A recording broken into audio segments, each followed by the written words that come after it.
How you doing there? Welcome back to Babylon Talmud. Today we're studying Daf Yud Tes, Daf 19 of Masech Kiddushin. Friends, what are we talking about? Where are we even starting? Oh yeah, okay. Alright.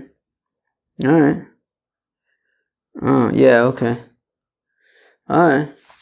Okay, I guess that we're continuing our discussion about Yud, I guess. Why not? Yeah, that's what we're doing. We're discussing Yud, right? That you have an Adon, and an Adon acquires an Amma Ivriya, and then he has the option to marry her. So we're going to discuss that. So we started discussing it, I think, yesterday. And then we're going to continue discussing it today. Alright. We're going to start Daf Yud Tes, 5 lines into the page. Or 6? 6? 1, 2, 3, 4, 6 lines into the page. 6 is a good number. By Rish Lakish. 6 is the years of an Eved Ivri. And an Amma Ivriya. Sheish Shonim Yavud. Vashvius. Yeti L'chavshi Shechinu. So perfect. It's very makes a lot of sense that we should start on the 6th line of the perk. Of the daf. By Rish Lakish asks a kasha. Maushim Yair Odin Livno Kotin. Or Can a fellow be miyayid livno kotin? Can a fellow be miyayid livno kotin? So can a fellow, if you have so an Adon could marry this Amma Ivriya himself, or his son could marry this Amma Ivriya. So ma'ashim miyayid Adon livno kotin. So can his son, who's a kotin, do Yud with the Amma Ivriya, who of course is a Ketana. Bino Amar Achmana Bino Koldu. So do we say on the one end, look, the pasuk says Im Livno Yiyaden. So his son, regardless of how big or small he is, how old or young he is. Odilma Bino Dumidide. Or maybe we need his son to be similar to him. Mahu Gadol Av Bino Gadol. Just like he is an adult, so also his adult son can do Yud, but not his cotton son. Omar Reb Zer, says Reb Zer Tashma Kavnir, Ish Pratli Kotin. Ashayunov is Ish Pratli Ashes Kotin. So, right, we say by a pasuk, so we say by a fellow who sleeps with the wife of another fellow. So that's a capital offense. So it says Ish Pratli Kotin, to the exclusion of if it's a Kotin who sleeps with an Ashes Ish. We're not talking about that. Ish Pratli Kotin, to the exception of a Kotin. Ashayunov is Ashes Ish, who has a relationship with the wife of a Ish, an adult, Prat Ashes Kotin, to the exclusion of the wife of a Kotin, which is interesting that we're talking, and that's the point over here, is that we're talking about the wife of a Kotin. V'omrit miyaed, and if you say that the Adon can do Yi'ud with his son who's a Kotin, so im kain matzinu ishus l'Kotin. So then we see that there is a possibility of marriage for a Kotin, in which case, why do we say Prat Le'eshes Kotin? Why are we excluding the wife of a Kotin from capital punishment? Right? If a fellow sleeps with the wife of a Kotin, why are we excluding them from capital punishment? Apparently, it would sound like there is husband-wifeness, there is marriage for a Kotin, as we see, right? If you say that, he could be miyayid, live no Kotin, so there is marriage for a Kotin. So then you should be chai for Ashes Ish. So ve'elamai einu miyayid. But what then are you going to suggest, that there is no Yi'ud? Are you going to suggest that there's no Yi'ud? Are you going to suggest then that, from the fact that we exclude the wife of a Kotin from capital punishment, right? Meaning if a fellow sleeps with the wife of a Kotin, there's no capital punishment. So therefore it must be that there's no marriage for a Kotin, in which case there's no Yi'ud. But amai kamimai le kro. Well, if there's never any marriage for a Kotin, then why would the pasuk even need to say Prat leKotin, to the exclusion of a Kotin? Why would the pasuk need to exclude a Kotin? There's never a case where there's ever marriage bichlal by a Kotin. Why does the pasuk need to waste its ink excluding a Kotin? Of course a Kotin is excluded. There's no ishus, there's no marriage for a Kotin. So tifshut mina demiyayid. So therefore it must be that there is Yi'ud, and that's why we're saying that when there is Yi'ud for a Kotin, there would not be capital punishment for adultery. Haba yivimto askinan. So now Rav Ashi says, one second. People. When we're talking about Prad Leishas Ka'im, we're not talking about Yehud. We're talking about a situation. Let's do that again. Amr Rav Ashi says, Rav Ashi Ocha Yavam ben Teisha Shanim V'Yom Echad. What if you have Reuven who's married to Sarah? Yibum, right? Yevomis. Reuven is married to Sarah. Reuven dies. So now Sarah needs to marry Shimon. The thing is, Shimon is only 9 years old. 9 years old in a day. So now he's a Ka'in, but he's technically able to have Bia. So in that case, he's a Ka'in, so they wouldn't do Yibum. But if he did, his Bia is Bia. So that is what the pasuk is talking about, that if this fellow does Yibum with Sarah, so then if there's an adulterous affair with Sarah, there would be no capital punishment because Shimon is a minor. So again, Rav Ashi says, Rav Ashi, we're talking about Shimon who's a Yavam and he's 9 years old in a day. Haba Yivimto, who does Yibum with Sarah Askinan, that's what we're talking about. The Mido Oraise Chaz Yolei. Mido Oraise, the Bia is Bia, but Ma'u de Tema came into Mido Oraise Chaz Yolei. Uviyaso Bia, so since Mido Oraise, technically they could do Yibum and Bia is Bia. So I might think that if somebody has now sleeps with her, so then there would be capital punishment. Kamash Malan comes a pasuk to say Prat leishas Ka'in, to the exclusion of the wife of a Ka'in, that no, in this case where this young fellow does Yibum with when he's 9 in a day, there would be no capital offense if somebody sleeps with Sarah. My have Allah. No, how do we paskin? No, what do we say over here? No, what's the halacha? Tashma, come in here. Amr be'evo, Amr b'yanei, ein yud ela begadol, and yud ela midas. The halacha is, look, there is no yud for an adult. Yud must have da'as. Taite? I don't understand. Are we saying that those are two separate things? No, matam ka'amar is one thing. Matam and yud ela begadol. How come yud is only bigadol, that he can only, the adon can only be miyah, he's of course a gadol, an adult, and he can only do yud with his son can only do yud if his son is oichet a gadol. So matam ein yud el begadol. How come there can only be yud if the son is an adult? Lefi she'en yud el midas, because yud requires das, and a minor doesn't have das, so therefore there's no yud for a minor. Alternatively, my midas dido. Alternatively, no. What does it mean? These two, right? We said ein yud el begadol and ein yud el midas, and we could say that those are two separate things. That the son would have to be a gadol, or I guess the father for that matter is also, but I assume that the adon is an adult. But anyways, yud can only be when the fellow is an adult. And oichit, funny story, I'll tell you in a second. Oichit, what's the second thing about ein yud el midas? That's talking about her, the amo ivriya. Ditani Abaye Breja Babo, that Abaye Breja Babo taught, Asher lo ya'ada melamit shetzarich li ya'ada, that when the pasuk says Asher lo ya'ada, that it talks about yud melamit shetzarich li ya'ada, that he needs to li ya'ada, to let her know. Right? So basically, if he's marrying this amo ivriya, he has to let her know, hey, look, you're getting married. Okay, Hutani Lavu Amar La, and he explains Bikidusha Yud Valibut Rabbi Yossi Rabbi Yehuda, that it's talking about Yud according to Rabbi Yossi Rabbi Yehuda, the Amar Mos Harishon Slav the Kiddushin Nitnu. Period. That Rabbi Yossi Rabbi Yehuda had said, we had seen this before, right? No, we hadn't seen it before. I don't know. I thought we had saw it maybe yesterday. Anyways, yeah. Yes.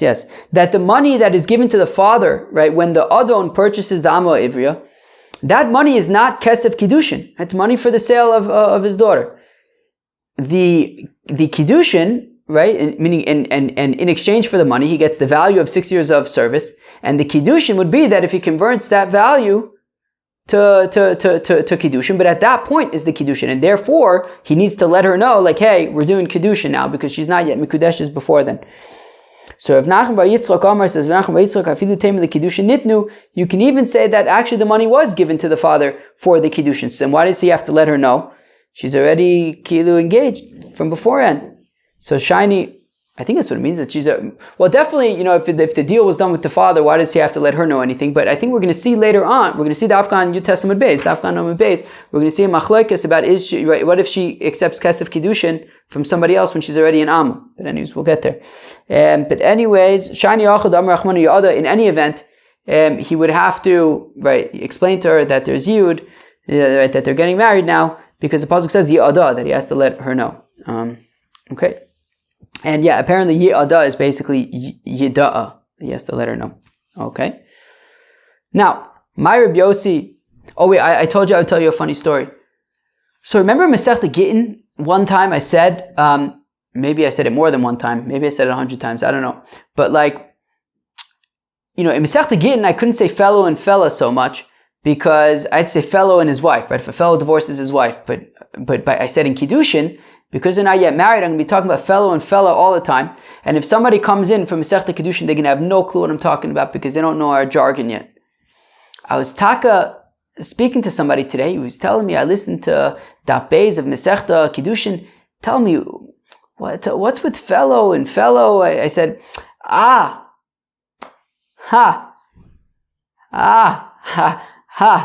let me explain. And I explain fellow and fella, shelo, shela. It's the feminine. It's the male. What's the opposite of feminine? Masculine. The fellow is the masculine. Fella is the feminine. I had to explain to him. I told him. You see, I knew that if somebody came in from Masechta Kiddushin, they'd have no clue what's flying. Well. What do you want? Friends, what do you want me to do? Should I stop doing it? No way.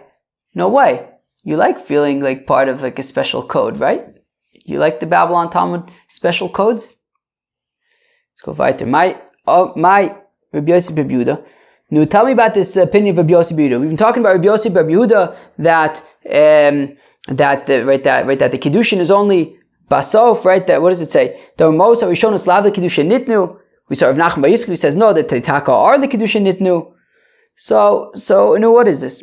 Rabbi Yossi Bar Yehuda, the Tanya is within the Brisa, Yoda vehefta, right? That the pasuk talks about Yud, and it talks about redeeming. So tzarich shows bayom kidei pidiyah. So there has to be enough time in the day to redeem her, right? So meaning, if right, so in Amal Ivriya, 6 years she serves the fellow. So in order for there to be, so we're saying that, right? So tzarich shows bayom kidei pidiyah, that in order for him to be miya'ed her on the last day of her service, there would have to be at least enough time in the day for her to be redeemed. Mikanam Rabbi Yossi Bar Yehuda says, Rabbi Yossi Bar Yehuda, im yeshos bayom kidei lasos imo shave pruta mikudeshes v'mlav ein mikudeshes. That on the last day, if he wants to be miyader on the last day of the 6 years, so as long as there's enough time left in the day that she could do at least a shave pruta's worth of work, so then she's mikudeshes. But if not, if there's no more time, then Eina Mikudeshes, so Amok Sover Mosav Shonos Lava Kiddushin Nitnu, which means that the money that the Adon had paid the father 6 years prior was not for Kiddushin. And there would have to be enough time in the day for her to be able to do a Shavuot Puta's worth of work, so that there would be a Shavuot Puta given at that point for Kiddushin. But the kesef Kiddushin that the father had received 6 years prior was not Kiddush. The money that the father had received 6 years prior, as payment for selling his daughter, that was not kesef Kiddushin. Rav Nachman Bar Yitzchak Amar Afilu Teimah LeKiddushin Nitnu. Rav Nachman Bar Yitzchak says, no, you can even argue that kesef was given for Kiddushin, Shani Achad Amar Achmona Ve'efda, but still, nonetheless, you would still have to have enough time for her to do a Shavuot Puta's worth of work, because the pasuk Tafka says Ve'efda, that there has to be enough time for Shavuot Puta, even if you want to say that the Mos were initially given the Shem Kiddushin. Okay. Amr Rav Nachman, says Rav in the name of Rav Nachman. Omer Adam. Apparently there's a Baal Menagin in Eretz Yisrael named Omer Adam. I don't know what kind of nigunim he sings. I don't know. So I don't know. So don't. But I was reading this. I was like, oh, there's a fellow I think named Omer Adam. So okay, Akoponim. Levito Kitana, so a fellow could say to his daughter who's a ketana, go and accept your kesef kiddushin. Rabbi Yosef bar Yehuda from Rabbi Yosef bar Yehuda. Lavam Rabbi Yosef bar Yehuda. Didn't Rabbi Yosef bar Yehuda say Mos Harishon Slav Kiddushin Nitnu, that Mos Harishon, that the initial kesef kiddushin was not given to the father. I keep on saying that the initial money that was given to the father for his daughter is not considered kesef kiddushin. And only if there is a shavar puta's worth left can he be mekadosh her with that. So we see that essentially she is accepting the kesef kiddushin, not the father. Right? We said the money that the father initially received is not kesef kiddushin. She's receiving the kesef kiddushin via the shavar puta that's left. So Chanami Loshno. So here also, a father could send his daughter to be Makabel Kesef Kiddushin.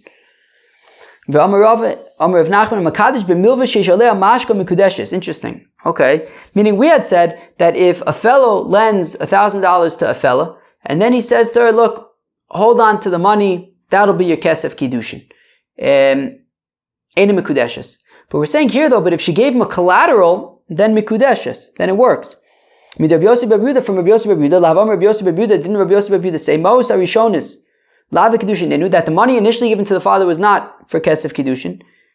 Hai halvahi, in which case, it's basically the Adon is giving the father a loan of sorts. Okay, V'hi Gufa Mashkon, and the Amo Ivria, the daughter, is be'etzem a collateral. Mashkoni, and as long as the shavar puta is left from this loan, miyayid, he can be miyayider and marry her. Habu kiddushin ochanami loshna, and that would be considered kiddushin. So here also it's fine. That's a funny example, but okay. Apparently, just like when the adon gives pays the father initially for his daughter, and as long as there's a shavar puta left, so it's betzim a loan, as long as and she's betzim a collateral, and as long as there's a shavar puta left, he can be mekadosh with that loan since there's a collateral. So also, if a fellow lends a fellow $1,000, and then she gives him a collateral, and he says, okay, I'm going to be mekadosh you, ariat mikudeshesli, instead of with the loan, I guess. Apparently that works. Interesting. Tanu Rabbanon. The rabbi said, "Ketzad mitzvahs yud." Okay, so now we're gonna have a few brises basically for the rest of the daf. The next two are gonna be related to, I guess it's machlokas about it essentially relates to this machlokas of, is she married from the time, right, when the adon gives the money to the father? Is she married from that point? Right, is it considered like yud already from that point? So, or is it later on, like Rabbi Yosef bar Yehuda says that it's as long as there's a shavar puta left, so it happens later on. So Tanur Rabbanan, Ketzad mitzvahs yud. How does yud work? Omela b'fnei shnayim. He says to her in front of two witnesses. So the Agos Habach adds, I think, something that's important, which is Hariat meyuedesli. I'm doing yud. Hariat mekudeshesli, Hariat meoresesli. Any of those phrases. Afilu b'sof sheish. Even if it's at the very end of the 6 years. Even right before Shkia Sachama on the last day of the 6 years, and then he treats her as a wife, he doesn't treat her anymore as an Amma Ha'ivria. That works. Meaning, let's go back to for a second. Rabbi Yosef bar Yehuda, Omer says, Rabbi Yosef bar Yehuda, Im Yeshos Bayom Kidei Lasos Imo Shavar Puta Mikudeshes V'Lamein Mikudeshes. And Rabbi Yosef bar Yehuda, of course, says, look, if there's enough time in the day for her to do a shavar puta worth of work, so then it's kiddushin. That right, then it's yud, right? Then there's kiddushin. If not, then not. If there's not a shavar puta's worth of time left, then no. So we see according to the Tanna Kamma, there doesn't have to be a shavar puta because the kiddushin is not happening at the time of yud. The kiddushin is already, the father accepted the kesef kiddushin earlier, whereas Rabbi Yosef bar Yehuda is saying that no, it's happening at the time of Yud, and there has to be a shavar puta's worth of work for her to be able to do in order for them to be sure for her to be mekudeshes. Now, mashal. So, and from here you can say be'etzim. It's a funny way of saying it, but mashal le'omer le'isha. Right. So from here you could say that le'omer le'isha. If a fellow says to a fellow, his kad shili me'achshav. Be mikudeshes to me from now, le'achar shloshim yom, after 30 days, Ufa acher v'kidsha, and then somebody else came and gave her kesef kiddushin b'soch shloshim yom, within the 30 days, shemikudeshes larishon, that she's married to the first fellow. You hear this? Again, Mashla Omer Leisha, a fellow says to a fellow, Iskachli me'achshav, be mikudeshes to me from now, la'achar shloshim yom, after 30 days. Right? So after 30 days will be mikudeshes to me from now. Uva acher v'kidsha b'soch shloshim yom. Now within the 30 days, somebody else was mikadesher. She mikudeshes l'rishon, she's mikudeshes to the first fellow. Mashal Aman. So who's this like? Ilema mashal Rabbi Yossi Rabbi Yehuda. If you say it's like Rabbi Yossi Rabbi Yehuda, ha im ye shows bayom kidei lasos ima shavar puta mikudeshes from lav. Loi. But Rabbi Yossi Rabbi Yehuda says, one second, that the Kiddushin is only happening at the very end of the Yud, at the very end, meaning at the time that he's Miyater. And it would have to be a Shavuot Puta's worth, but not from before then. So if it's a Rabbi Yossi Rabbi Yehuda, he would be, in this case, he would be married to the second person, not the first person, because the Kiddushin, in the case of the 30 days, would only happen after 30 days, not before. So she would be Mekudeshes to the second guy, who was Mekadesh her within the 30 days. So Amr Ravacha Breid the Rave Mashal Rabbanon. It's like the rabbis, right, who said that the Kesef Kiddushin was already from the beginning of, right, when the father received it, but that, meaning he received it with the understanding that the Yud would be later on. And we're saying in that case, even if there's no Shavuot Puta left later on, it's still fine because he received it, initially with the condition that it would be later on. So she's basically the Yud, I guess, is the whole time, and therefore here also when he says from now you'll be married to me after 30 days, and then some other guy comes within the 30 days, we're saying that she's married to the first guy. It's like the rabbis. Pshita, but isn't that obvious that it's like the rabbis? So Ma'adetema, I may have thought, Halo Amr Le Me'achshav. Yeah, but if we only had the rabbis, right, when it comes to the Adon and the Amo Ivria, he's not saying to the father, I'm being Mekadesh your daughter from now. He's paying for her for being an Amo Ivria. He doesn't say any Me'achshav. So I might think that also by the case of the Kiddushin in the 30 days, he wouldn't need to say Me'achshav. So Kamash Malam, what the Brisa is teaching us is that when it comes to Kiddushin, and he says Me'achshav, your Mekudeshes to me, after 30 days, he dafka needs to say Me'achshav. If he doesn't say Me'achshav, then the second guy would be Mekadesher. Tani Idach, we have another, one second. Fine. Where am I? Tani Idach, we have another brisa. Amocher is bito, okay, a fellow sells his daughter as an Amma Ivriya, v'holach v'kidsha le'acher, and then he was Mekadesh her to a fellow after that. Sichek ba'adon mikudeshes lasheni is, I guess he's, messing over the adon, and she's mikudeshes to the second guy. I.e., she's not mikudeshes from the time that the adon acquired her as a Amma Ivriya. Divrei Rabbi Yossi Bar Yehuda, that's of course the opinion of Rabbi Yossi Bar Yehuda, who says that the Kiddushin is only at the end. There was no Kiddushin at the time that he sold his daughter, and therefore she's mikudeshes to the second person, not to the adon. Whereas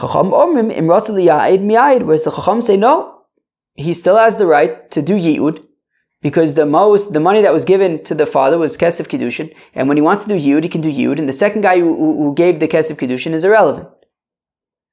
Mashal Omer Leisha, and from here you learn that if a fellow says to a fellow, Hayat Mikudeshes li, Lachar Shloshim Yom, you are Mikudeshes to me after 30 days. Uva Acher V'kidsha B'soch Shloshim Yom, and then somebody else is Mekadesher within the 30 days. She Mikudeshes Lasheni, she's Mikudeshes to the second fellow. Right? If a fellow says that you are Mikudeshes to me after 30 days, and somebody else is Mekadesher within the 30 days, she's Mikudeshes to the second fellow. Mashal Aman, who's that according to? If it's according to the rabbi, so Amir Rabbanim Yitz Liyad Miyad. The rabbi said that, right, that the Adon can do Yid, i.e. the second guy is irrelevant. El Amr Racha Ben Derava, Mashal Rabbi Yossi Bar Yehuda, it's according to Rabbi Yossi Bar Yehuda. Pshita, isn't that obvious? Rabbi Yossi Bar Yehuda says that she's only Mikudesha, right, the Yid only kicks in at the end, and if there was somebody who's Mikadesher before then, she'd be Mikudeshes to the second person. So of course when he says to her, you Mikudeshes to me after 30 days, and then somebody else is Mikadesher within the 30 days, she's Mikudeshes to the second person. I may have thought, Halo Amar Lo La'achar Shloshim Yom.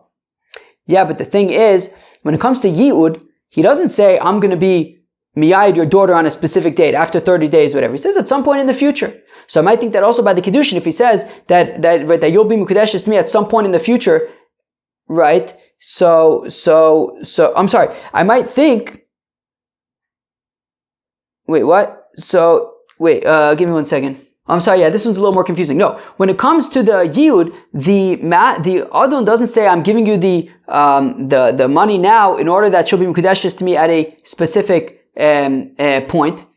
And so Rabbi Yosef Yehuda says that when it comes to Yud, the Yud only kicks in at the time of Yud, but if somebody was Mekadesh before, she's Mekudeshes to the second person. Now the thing is, when it comes to Yud, the Adon doesn't give a specific time, so maybe that's why she's Mekudeshes to the second person. But in the case where he says, La'achar shloshim yom, and he gives a specific time, so then maybe I would say that she's Mekudeshes to the first person. Kamash Malan, that no, even with the specific time, if he says that you'll be Mekudeshes to me in 30 days, and then another fellow is Mekadesh, she's Mekudeshes to the second fellow, not the first fellow. Okay, that was a little bit technical in the machlokas between the Rabbanan and Rabbi Yosef Yehuda. So now, Tanya Idoch. Okay, so now we're like a little bit moving on to like a different. It's not the machlokas Rabbi Yosef Yehuda and the Rabbanan right now. It's kind of a new thing, but another brisa. Tanya Idoch. We learn another brisa. This will take us to the end. Hamocha is bito. A fellow sells his daughter as an amma ivria. Ufasak almanas shelo liyaid. And he sells his daughter as an Amma Ivya under the condition that there cannot be any Yiyud. That's his condition. I'll sell you my daughter as an Amma Ivya, there may not be any Yiyud. Niskayim atnai, Divrei Reb Meir. Reb Meir says, okay, that's an acceptable condition. Whereas the Chacham say, Imratu liyayid miyayid. Whereas the Chacham say, no, it's not an acceptable, it's an unacceptable condition. And therefore, if the Adon wants to do Yiyud, he can do Yiyud. Right? Meaning, she's sold as an Amma Ivya, but that condition, forget about it. Because you made a Tanai, a condition on something that's written in the Torah. The Torah says that when you have an Amar Ivri, there's a mitzvah of Yud. And you can't mess around with that. You can't say, no, it's under the condition there's no Yud. No, the Torah says there's Yud. And of course, if somebody makes a condition, a Tanai on something that's written in the Torah, forget about it. You can't make a Tanai against something in the Torah. So now, does that imply that according to Reb Meir, however, if a fellow is masna masha kosu b'Torah, it's a good tanai, and therefore he could say that I'm selling my daughter as an amar ivya under the condition that there's no yiyud? How can he do that? V'atanyas, we learn in the brisa that Reb Meir does hold of kol masna masha kosu b'Torah to know bottle. V'atanya omer liisha, a fellow says to a fellow, harav mikudeshes li amanat she'ein loch olai she'ksus v'ono. If a fellow is mekadesh a fellow under the condition that she can't have any claims against him when it comes to she'ksus v'ono, when it comes to clothing, food, and beer. She can't have any claims against him. Meir says that it's Kiddushin. And that Tanai, about no Shek Sus V'Unah, forget about it. No, she's Mikudeshes, but that Tanai is irrelevant. Rabbi Yehuda Omer says, Rabbi Yehuda, oh, my neighbors are going up the stairs. I mamish thought they were leaving like 2 weeks ago. Maybe they're moving in forever. Maybe they're moving in forever. Rabbi Yehuda Omer says, Rabbi Yehuda, B'davar Mamon Tano Kaim. So Rabbi Yehuda says, look, they're not all the same. Share and Ksus, the Tanai is, it works. The condition works because that's money. And a person could be mochel on money. He could say, you know what, fine, I don't need these financial things. But when it comes to ona, which is bia, but that's pleasure, that's not money, and she can't be mochel on that, and therefore, with regard to ona, it would be bottle. So now, Amar Chizkiya says Chizkiya Shani Yachud Amar Kol LeAmar. So what's the question? The question is, Reb Meir says that if a fellow says, I'm selling you my daughter under the condition that there's no yiyud, Reb Meir says he can do that. That's a valid Tanai. But how can it be a valid Tanai? Isn't it Masna Mashakosu Batorah? Well, the Torah actually says Le'ama, that he sells his daughter Le'ama Paimim She'enu Mocher El Le'ama. Sometimes he could take a seller exclusively as an Amma, i.e. only for the work, but not for marriage. Le'ama Bilvad. He can do that. It's Xeris HaKosov, says Reb Meir, that he could sell her as an Amma Bilvad. Now the rabbis who say he cannot do that it's Masna Mashakosu Batorah to know bottle. According to the rabbis, what do they do with La'ama? They use it for the following brisa La'ama They say, so we have a brisa that says the Tanakama, that when it says that a fellow can sell his daughter La'ama, he can sell her, even if it is, right, sell her as an amma, even if it's to like a mamzer, for example. But one second, why do we need a pasuk for that? Can I learn it out logically? If technically Kiddushin is tofes to a mamzer, it's asur, but like there is right, there is technically Kiddushin. So certainly then, when it comes to an amma, which isn't actually technically Kiddushin, it could lead to that, but it isn't, by definition Kiddushin. Certainly you should be able to sell her to a mamzer. To which we say, no, that's not really a good kavachomer, because malam mekadesh l'psulim, that I understand why he could be mekadesh or l'psulim. Shekain adam mekadesh is bituk she naira. A fellow can even be mekadesh's daughter when she's a naira. So it's not so crazy. He can be mekadesh when he's a naira. When she's a naira, he can be mekadesh or l'psulim. But yim kurena l'psulim she'ein adam ocher is bituk she naira. But when it comes to amma, there's more rules. He can't sell her as an amma ivrio when she's a naira. She goes free when she's a naira. He can't sell her when she's a naira. And guess what? I can argue he can't sell her to psulim either. So tamalom la'ama melama chimochel psulin. So that's why I have the pasuk that says la'ama, that it teaches that he could sell her to psulim. Rabbi Eliezer Omer says, Rabbi Eliezer im la'ama chimochel psulim marei kvanemer. Rabbi Eliezer says, look, the fact that a father could sell his daughter to psulim comes from a different pasuk. Imra be'eni adonel. Shera ben Yisuel, that the relationship with the relationship, the marriage between the Adon and the daughter is bad, and the Amma Ivria is bad because he's a apostle, he's a mamzer. Okay, so that's talking about doing Yi'ud, that he can have he could sell his daughter as an Amma Ivria to somebody who's apostle. So what do we learn out from the Amma? It teaches according to Rabbi Eliezer that he can even sell her to relatives. Can even sell her to relatives. Valodinu, don't we know that he could sell her to relatives? It's logical. If he could sell her to psulim, like a mamzer, right? Somebody who's always objectively apostle, certainly could sell her to relatives who are, I guess, not objectively apostle.